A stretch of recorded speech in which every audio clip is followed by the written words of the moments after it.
Bonjour le JT Nantais, c'est Virginie.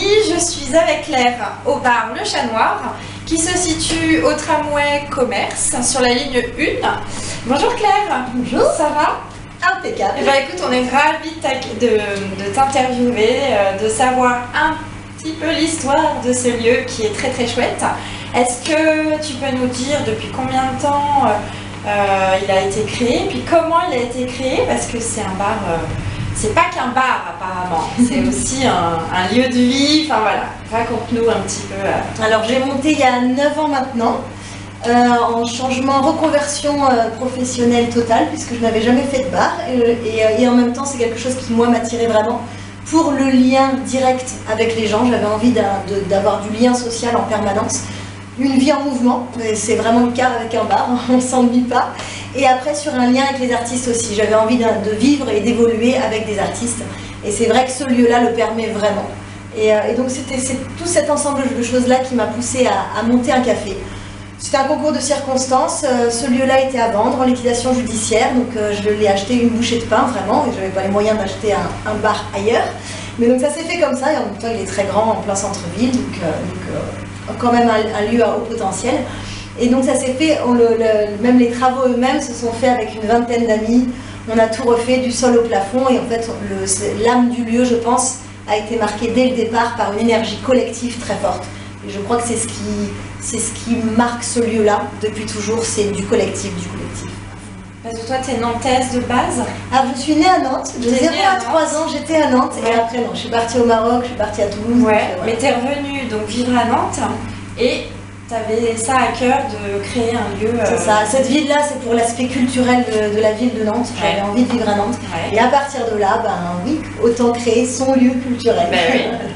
Alors au programme, tu as des artistes, des concerts, des expos qu'on peut voir, des ateliers, tu peux nous en dire plus? Oui, alors principalement on va recevoir des artistes musiciens, donc on aura des concerts, ça c'est la grande activité du bar on va dire. Mais à côté de ça, on va trouver effectivement des expos, tous les mois on a nos murs qui changent de couleur grâce aux artistes, principalement nantais aussi, mais d'ailleurs aussi, donc ça peut être du street art, de la peinture et de la photographie. Et également, on va avoir des ateliers comme l'initiation à la langue des signes, ouais. Ou encore des réunions d'associations. En fait, on a la petite salle du fond qui s'y prête très bien et qui permet que les gens soient vraiment entre eux pour discuter, débattre, avancer. Et comment on fait alors si on a envie de partager justement une expo, un concert, une réunion? On vient nous voir. C'est-à-dire que je crois que c'est un peu le leitmotiv de ce café-là, c'est ouais. Qu'on dit à peu près oui à tout le monde, ou à peu près tout le monde. C'est-à-dire que dès qu'il y a une proposition, notre idée c'est de dire bah allez-y, faites. C'est-à-dire que nous on est juste un vecteur, on a créé un lieu, mais après pour le faire vivre, c'est vraiment les gens qui font vivre ce lieu-là. Ok. Alors, comme vous êtes implanté sur la place où il y a le tramway, il y a plein de monde. Est-ce que la nuit c'est aussi actif cette place, ou est-ce que vous êtes un peu le seul bar là vraiment de cette place? Comment ça se passe ça, le soir? On est le seul lieu ouvert de tout cet environnement-là. Donc c'est vrai que quand on est arrivé, ça a été quand même très particulier d'ouvrir un lieu sur un quartier qui était très délicat.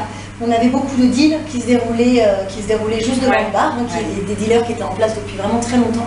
Donc une population avec de la violence autour, enfin voilà, beaucoup de difficultés, des agressions, etc. Donc le démarrage a été vraiment compliqué.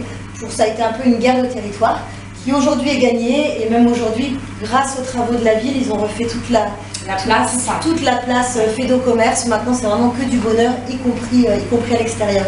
Et c'est vrai que dès le départ, les habitants nous disaient merci d'être là.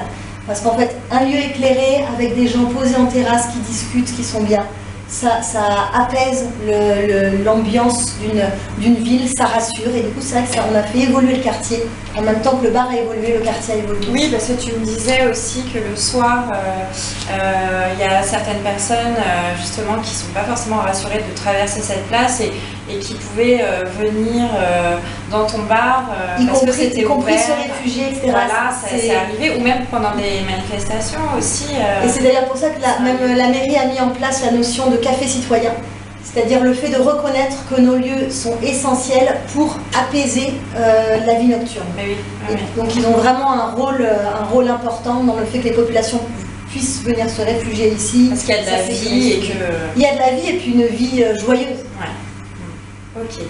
Et alors avec les restrictions là du Covid, voilà, comment ça se passe? Ouais, c'est pas très amusant, voilà, c'est une période et puis on fait avec, on s'adapte au fur et à mesure des règles sanitaires qui évoluent au moins tous les mois, si c'est pas encore davantage. Donc à l'heure actuelle, c'est 6 personnes maximum par table.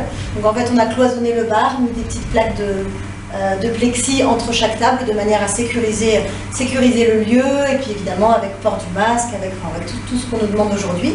Donc on s'adapte au fur et à mesure. On a hâte que la vie reprenne comme elle était avant, ça c'est sûr, parce que ça nous manque nous l'énergie comptoir, on l'adorait quand il y a plein de monde au comptoir, que le lien se fait, les gens discutent les uns avec les autres.